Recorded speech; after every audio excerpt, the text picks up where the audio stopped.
What's going on, everyone? Happy Sunday to everyone. Hopefully, everyone is doing well and having a great holiday weekend so far. I really hope the weather is great where you are.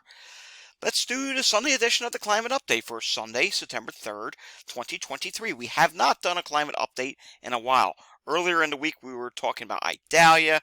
Then I got caught up with some things later in the week where I couldn't do an update. I would like to be able to do 3 to 5 weather updates a week during busier times, so we'll see. First off today, we have to talk about Madrid. Madrid residents are told to stay at home as torrential rain sweeps across Spain. And the mayor of Madrid on Sunday advised all residents to stay at home as the capital braced itself for torrential rain and storms affecting parts of Spain. And look at this here in the picture. You can see rushing water. Speaking of rushing water, we have flooding concerns of our own here in the United States. Remember, you may have heard about this. Burning Man out in Nevada, I believe it's going on. Either way, Las Vegas is dealing with some flooding. Burning Man, apparently, it sounded like people got stranded there and everything got covered in mud. It's not going off well. It sounds much like what happened up at Woodstock, where they just got rained on and everything got really muddy. Then you have the situation of Las Vegas. Look at this, rushing water. All these various videos, this is all from X, formerly known as Twitter. Look at these rushing waters due to heavy rains in the Nevada deserts. It made its way in through Las Vegas. Look at this. I mean, this is pretty substantial. And this person, of course, look, he's just going right through the floodwaters. Like, yeah, we always preach, turn around. Don't drown. Don't do what that guy's doing, just driving right through flooded waters like that. Alrighty, let's talk about some ongoing weather issues. Now, this map, it may be a little bit deceiving. You're seeing a few heat advisories up in New York State and Vermont.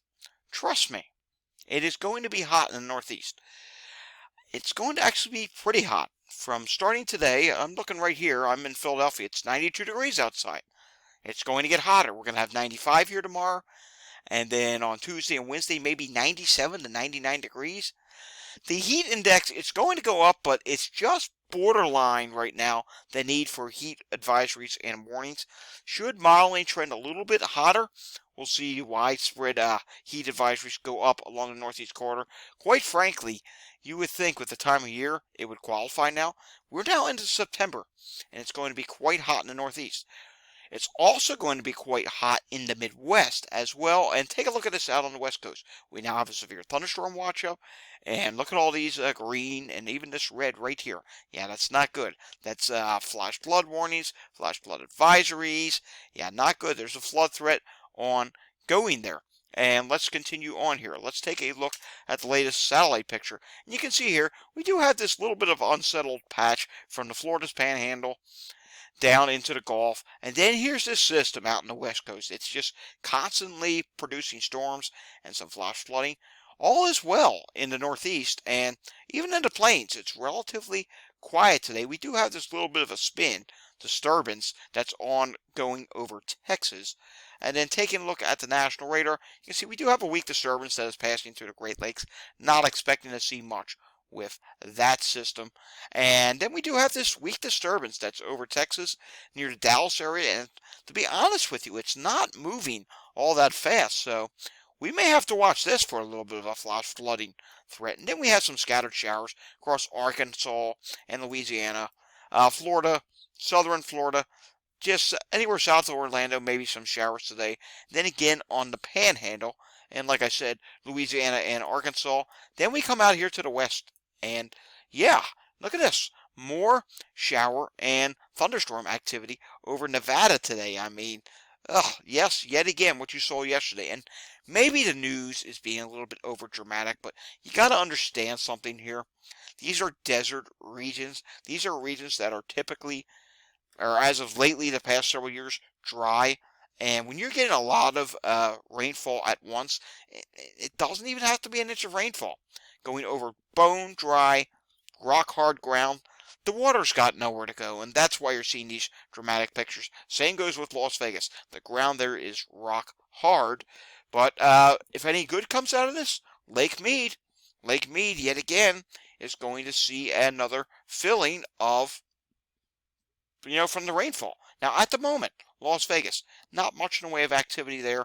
At the end of this loop, you do see a couple showers are starting to pop up there. We'll have to watch what happens later on in the day. All right, let's talk about air qualities.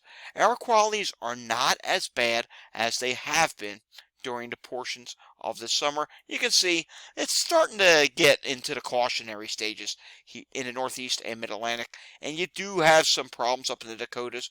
But honestly, the West Coast, this is not as bad as it has been the past couple of weeks. This is an improvement. We do have a few concerning areas in California, one up in Oregon, but it's not as bad as it has been. Where it is really bad right now, look at Alberta, Canada, British Columbia, on east. I mean, look at this. Wow. Yeah, this is very unhealthy air qualities. You want to limit your time outdoors there. I know people don't like hearing that, but you know what? This is not good for your lungs. And if you're exposed to this for multiple hours, it's as if you're smoking cigarettes. All right, moving on. Let's take a look at the Storm Prediction Center. As you saw, there is now a severe thunderstorm watch, and believe it or not, that severe thunderstorm watch that just went up in portions of Nevada, Utah, Idaho, yeah, it actually outpaces much of the slight risk area, and it's even bigger than the marginal risk area. Look at that. It's even actually goes beyond the marginal risk area. So clearly the severe threat area is bigger than what they were anticipating, or could potentially be bigger than what they were anticipating. Tomorrow the threats move northeast, and places like the Dakotas then get into a potential storm outbreak for tomorrow. And then day 3, we're not terribly concerned. Maybe we have to watch Iowa, Wisconsin, and Minnesota. Maybe that could go up to a slight risk, but again, not terribly concerning. There's a slight risk of excessive rainfall today across portions of the West. And there's also tomorrow a slight risk across portions of Montana and Wyoming. So we'll have to watch that as well, as there could be some flooding threats there. All right, let's go to the National Hurricane Center. And actually, let's change this to the 7-day graphic. We have Katia, we have Gert. Not terribly concerned about either of them. They're going to remain in the ocean. What we are concerned about is this code red right here. This disturbance that is now at 90%.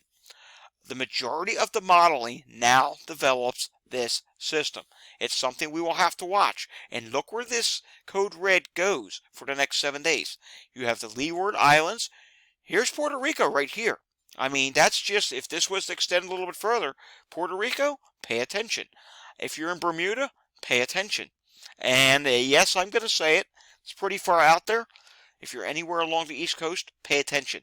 The chances of it recurving are a little bit higher than it actually hitting, but you know what?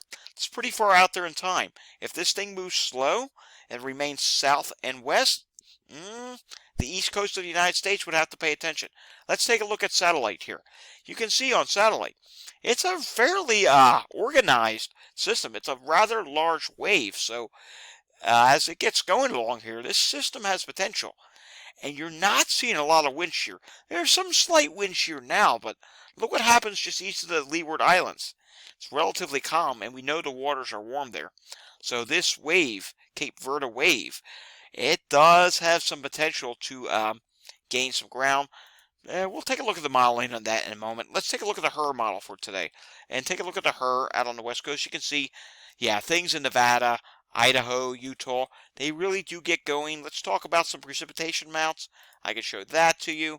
You can see here, generally a widespread, a lot of areas will get up to possibly an inch of rain. Some areas could see localized 2 inches of rainfall. And here we are again in the Gulf Coast region, Louisiana, Mississippi, portions of Arkansas, and even Texas. You get these showers and thunderstorms. Could be localized 2-inch amounts with any one of these. We're watching what was stalled over Dallas. This is an older HRRR run, and this could be a little bit underdone for what we saw for Dallas. There's quite a bit of slow-moving activity there right now. So a quick 1 to 2 inches would not surprise me in that area. Now let's take a look at modeling across the U.S. And you can see that system that we were talking about in the west. It's going to make its way to the North Plains, and eventually it's going to make itself over to Great Lakes, and it's going to slowly meander into the Northeast, and that's going to be what breaks the heat. Remember, we said at the beginning how there's going to be big heat in the Northeast. I mean, there could be some record highs broken in the Northeast through about Thursday. And look what happens here. This does eventually develop a cold front, but it doesn't really move all that fast. You can see it's sitting here Friday, and maybe even Saturday. It will still be slow to move out of the area. But look at the bottom of your screen here. You're seeing what would be the next named tropical system, and this could potentially become a major hurricane. And look at this, you're seeing 960s, 970s. It's something we're going to have to pay attention to. And maybe it's possible this is a little too weak. I mean, there's going to be some warm waters, and yes, this is the GFS. The GFS is the boy that cries wolf. A lot of times it shows systems, and it's wrong. Last time it was last to the party for Idalia.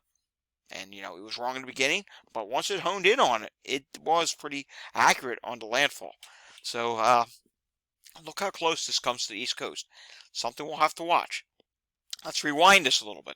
Let's change models. Let's go over to the Canadian model. Look at the Canadian model. Here it comes. The Canadians, it starts out a little bit more southwest, then it does turn northeast a little bit, but you have this blocking high over the northeast.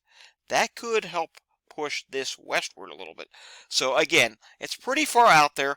There's a lot we have to watch. I'm going to show you the North Atlantic again, because look how close it goes, just north of Puerto Rico, just north of the Leeward Islands. Here's the GFS for that region as well, by the way.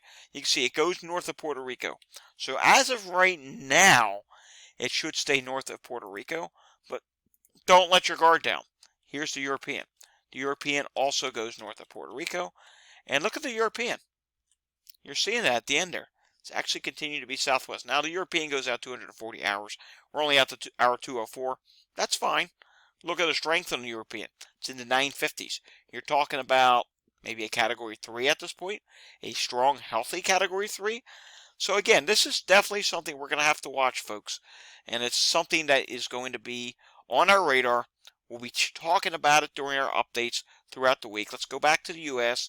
Let's go back to the temperatures now, because this I do have to show you. And we can use the GFS for this. Let's just rewind. Here we go.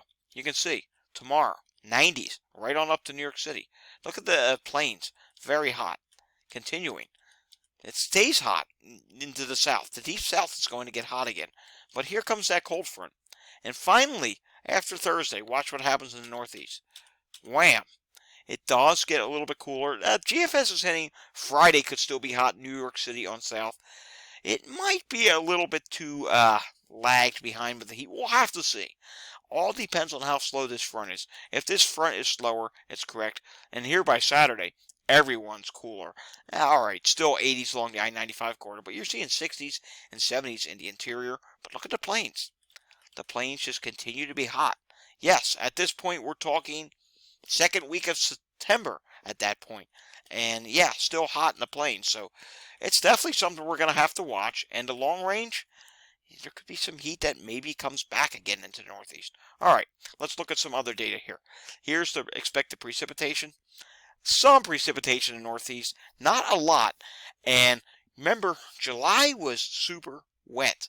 August was, not as wet. Pennsylvania, for here, it was not as wet. Now we take a look here, and this is not that much rainfall over the next 1 through 7 days. So now we're starting to talk about, yes, maybe some drying conditions again in places like Pennsylvania. Taking a look here in Arkansas and Missouri, you do get a jackpot of heavier rainfall, as do you around Louisiana and New Orleans. Here's that rainfall. Majority of this is from the system that is ongoing today into tomorrow, coming out of Nevada, Utah, Idaho. That's going to go into the northern plains, and there could be 2 to 3 inch amounts in the northern plains, maybe even isolated 3 plus. All right, now let's take a look at some climate data. Day 6 through 10 temperatures, as you can see here. Above average in Texas, well above average in Texas. Slightly below average in the Great Lakes. This may be a little bit overdone for the I-95 corridor. I think it's going to be just ever so slightly above average. I think you could connect what's in New England down to North Carolina. Then you come down to the 8 to 14 days, and 8 to 14 days, they're going below average. Maybe that will happen. I'm not fully sold on that just yet. We'll have to see. Remember, there is going to be that big high that sits up over the northeast, so maybe that's going to keep it cooler. Taking a look down the south, above average again, above average in the Pacific Northwest. Then we come to precipitation. It is going to be much drier in the west. Central region, above average, slightly above average on the east coast, and this is 6 through 10 days. Below average in the Great Lakes, below average in the south, 8 to 14 days. A lot of this depends on what happens with our tropical system in the Atlantic. If this shifts to the west and comes over to the east coast, guess what happens? Suddenly you're looking at well above average precipitation up and down the east coast. The Central Plains, above average precipitation. The Pacific Northwest, below average precipitation. So you can see here it's a general mixture, but the central region above average, that's actually good. You guys could use the rain. We can take a look at the drought monitor, and you will see here on the drought monitor, you guys actually need the rain. And look at this. New Jersey, a couple dry patches. Maryland, Virginia, a couple dry patches. I told you, August was not all that wet in the mid-Atlantic. Hopefully, maybe at some point something changes that, and it does get a little bit weather. New England, you still don't need rain because, well, you had the rain from all that flooding that occurred back in July. It was super wet in July. Mid-Atlantic was super wet in June, but hey, that was June. That was 2 months ago. And look at Texas, just very dry. You could really use the rain. So those showers down in Louisiana today, let's take a look at them again real quickly. Those showers down in Louisiana, as you saw, while it's not a lot, it's very beneficial because you have these drought conditions down there. Alrighty, guys, that does it for today's climate update. We'll have another one again soon. I don't know which day it's going to be. Maybe it'll be tomorrow. We are going to be keeping a close eye on the threat in the Atlantic. Follow my Climate Data Report Twitter. I just actually got a blue subscription for that. I'm trying to grow that account, you know. I'm going to be tweeting on that more often. If I don't do updates here, keep an eye on that. I'm going to be tweeting on that daily. Alrighty, guys, if you like this video, give it a thumbs up. If you want to see more content like this, subscribe to my channel down below. If you know anyone that would enjoy seeing this content, by all means, share this with them. I will see you all again next time. Have a great afternoon and enjoy your holiday weekend, everyone.